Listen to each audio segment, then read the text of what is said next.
कहना है, राजा रजाई से ना जाई जाड़ तनी जपत के सूता हो।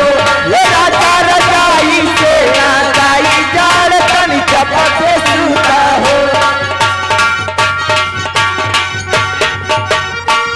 हेलो या बोलो राजा चपक के सूता हो,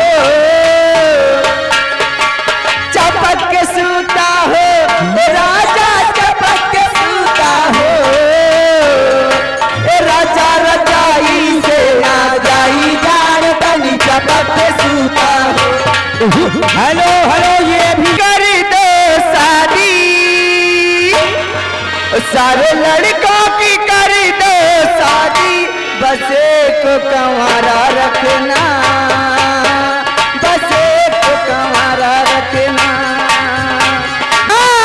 तूने चाह किसी और को, मैंने तुझे चाहा, तूने चाह किसी और को।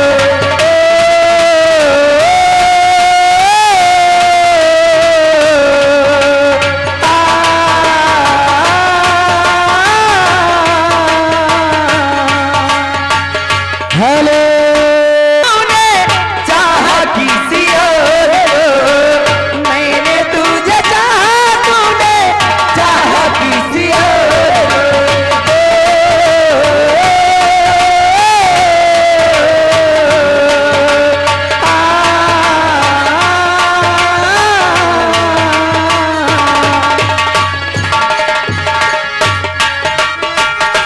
हेलो आगे तू जिसी को चाहे राम करे, तू जिसी को चाहे वो चाहे किसी और को।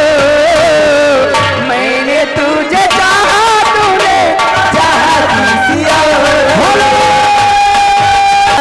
उसकी दिला गया कोई प्यार, उसकी दिला गया कोई।